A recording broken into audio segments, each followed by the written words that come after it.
Hello. So I love movies. Like, life is a movie and movies are movies as well. Some days I'm like, I just wish I could watch movies all day. When I'm sick or something, like if I have a cold, I'm like, well, this isn't fun, but on the bright side, I get to watch movies all day. I watch about 100 movies a year, I think is like my average the past 2 years. I would say that's a lot. I've heard of people, like there's this guy that I follow on TikTok and he says, well, his job is movie reviewing, like talking about movies, so it makes sense, but he says he watches at least 1 movie a day. That's just beautiful.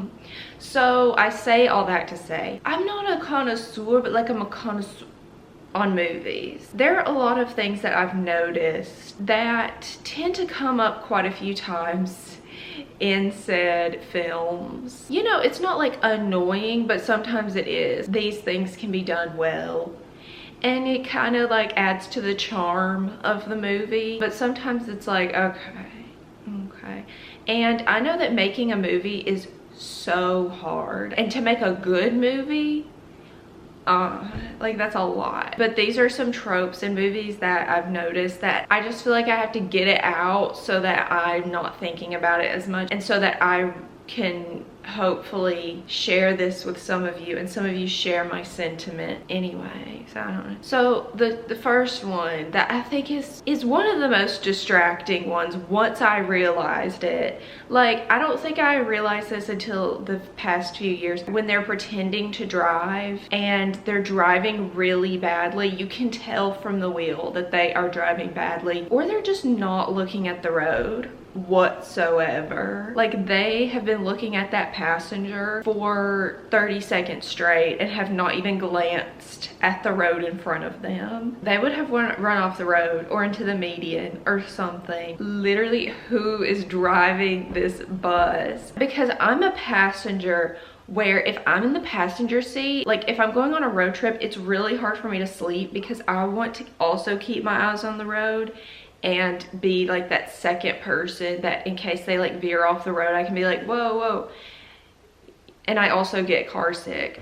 So I just think about, like, I would be getting so car sick if someone was actually driving like this. They have the wheel and it's just like they are swerving all over the road.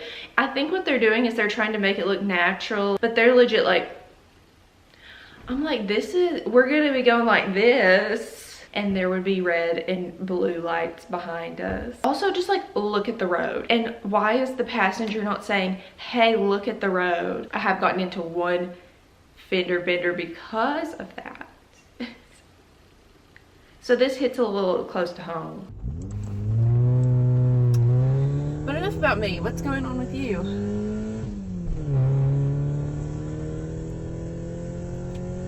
I'm sorry about that. See, I said that first one irked me the most, but this one's such an easy fix. Empty coffee cups and pretending to drink. Like, they are just slinging that coffee cup around. They just ordered their coffee. They've got it.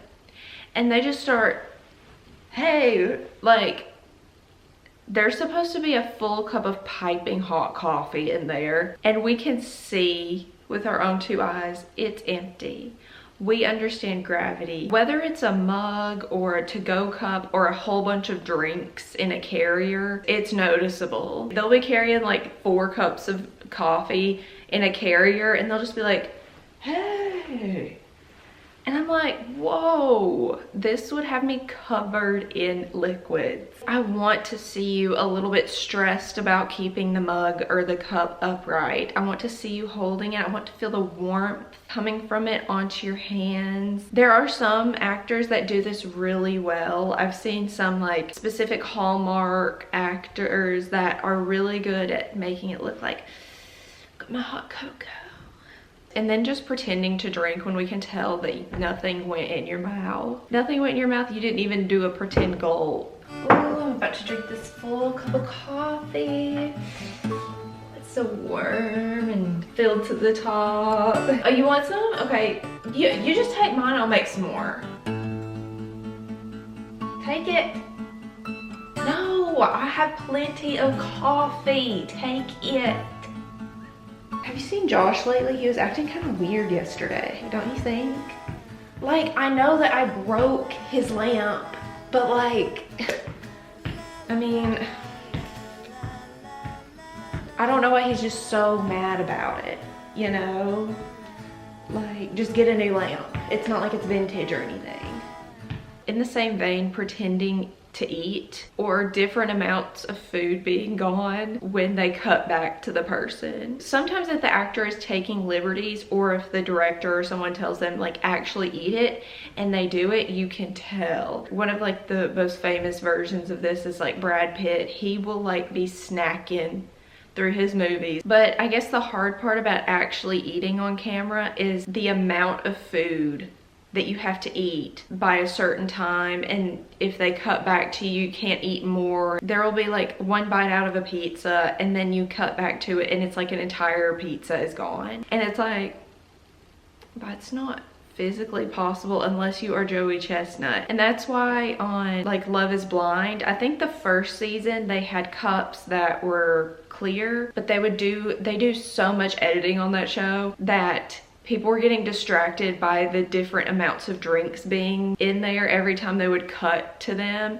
So now they have like these gold cups that are opaque and you can't see the amount of liquid in there. So to avoid like different amounts of food being eaten and like that being the distracting part, they will pretend to eat. I was watching a show. The girl and the guy, like they were eating ice cream and she was doing a good job. Like she was like taking bites. You could tell like she was acting like she really loved this ice cream. Then they have a little kiss. They break from the kiss and she keeps going, and I'm like, wait, you were supposed to, do you still have ice cream in your mouth?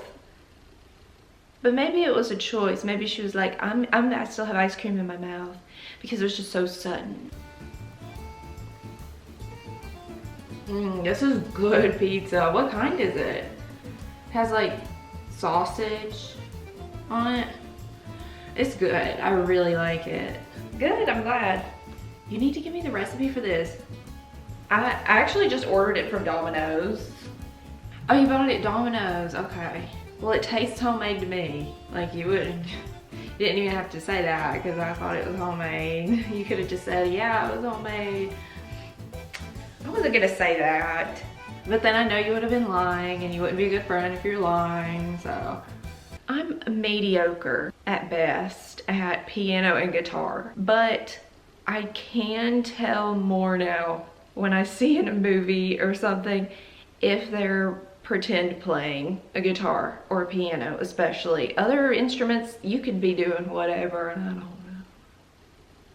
I think for piano it's a little bit easier to pretend because like there's usually something in between you, so you can just be like, or sometimes they will have someone be a hand model or whatever, someone that plays the piano just as the hands, and it'll cut to someone else's hands. Like it's a 18-year-old girl playing the piano and then it cuts to like a 42-year-old man's hands playing, and you're like,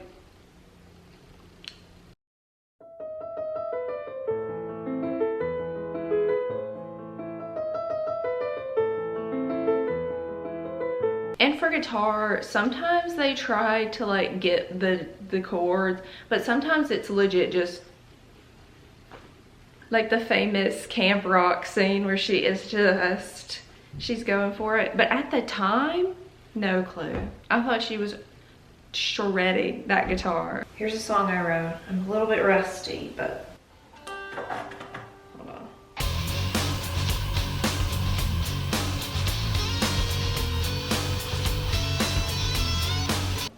Whoa, whoa, whoa. This one's pretty, you know, cut and dry, hacking the mainframe and just pressing a bunch of random keys. Like, we know you're not typing things. It's giving Life Size, where she doesn't know how to type. The one girlie that I remember could really hack the mainframe was Baby Girl from Criminal Minds. Like, she could do it. I'm giving her a pass. I mean, the whole thing's locked. What are we supposed to do? Just give me a minute.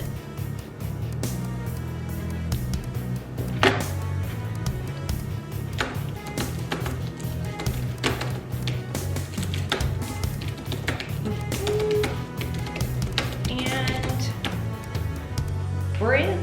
I haven't really heard this one talked about as much, is people just showing up at people's houses. Now, what are you doing at my door? You didn't call, especially if it's set during like current times or even in the past like 50 years. Tell me before you're coming to my house.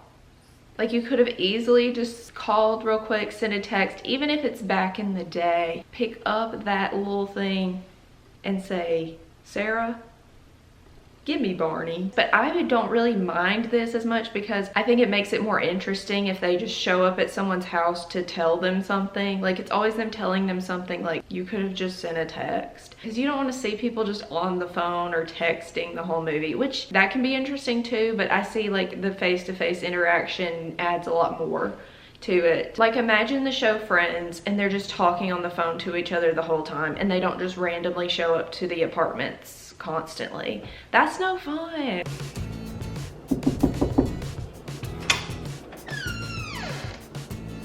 Hey, is everything okay? Hey, you up?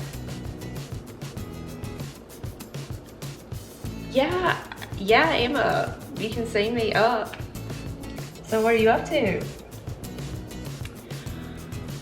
Nothing much, just cleaning, you know, just chilling. It's Saturday, so not much.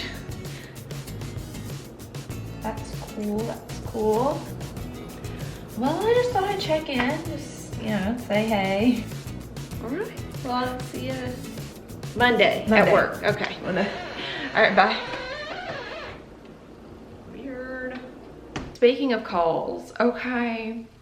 This is one that I'm like, I don't know how hard this is to edit, but I feel like we could find someone on this green earth to edit this. It's FaceTime calls, the bad editing on the FaceTime calls, or TV screens. Especially the TV screens. Like, I'm sure it's hard to do because you got the reflection, you got to time the TV, and it's just a whole thing, and you can't, it's really hard to use an actual TV and just have it on what you want it in a lot of situations when you're filming something.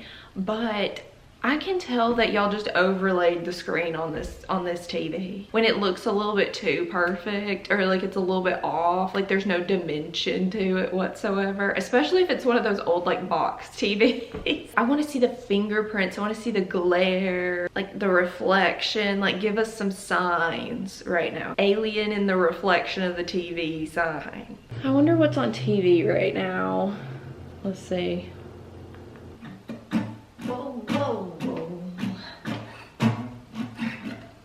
Oh, she's really good.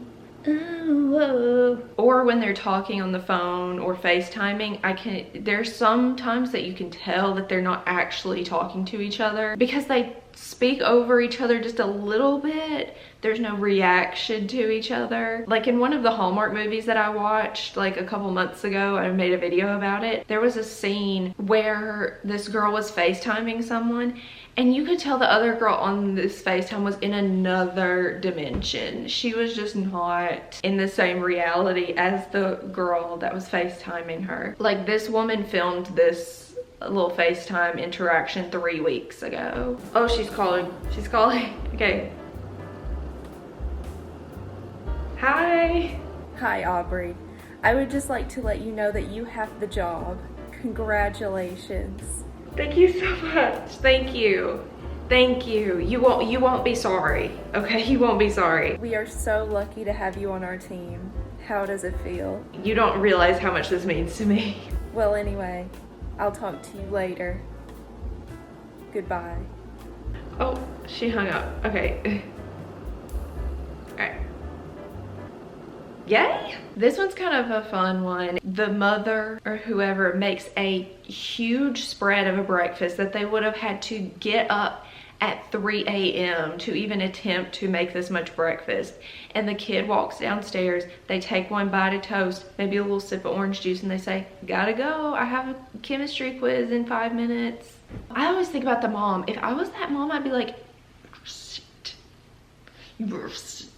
like, she made quiche and bacon and homemade orange juice. Like, you can't even take someone to go. I'm sure they'd let you take a little bit on the bus. Oh, hey, honey. Hey, Mom. You need to sit down and eat your breakfast, okay? Sorry, I can't stay. I have a chemistry test in like 5 minutes. At least take some with you. Sorry, Mom. I'll eat with you tomorrow. I promise. Bye. All right, honey. Have a good day. I knew I should have gone on that cruise. Okay, this is actually my least favorite. This one, there's no excuse for it.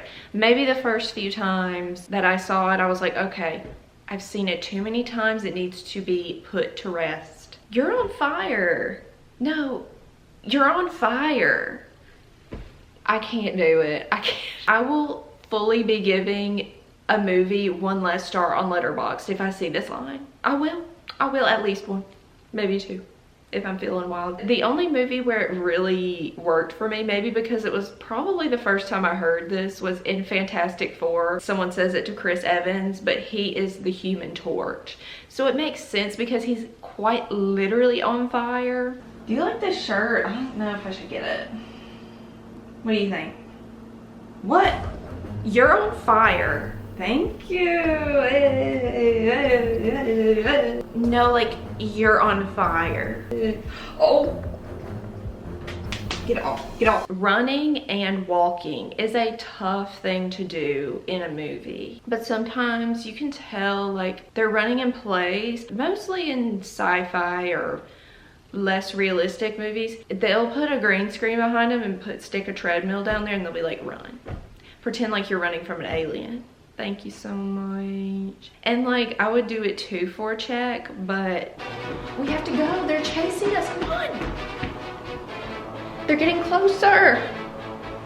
Like, what are we doing? And the last one, which I think happens in almost every movie I've ever seen, so this is like a really difficult thing to avoid, is when 2 people are having dialogue. They're facing each other usually. The camera's on them, they're talking, they're saying something, and then there's an angle, usually like from behind their head, and they're getting like the reaction of the other person in front of them. You can see the head movements and kind of their mouth moving, and it's not moving in time with what they're saying, with what we're hearing. This is just like, you know, they're doing takes and you can't say everything exactly the same each time, but sometimes it's like, you're saying something different. You're saying something totally different. You are the most arrogant and conceited man that I have ever met.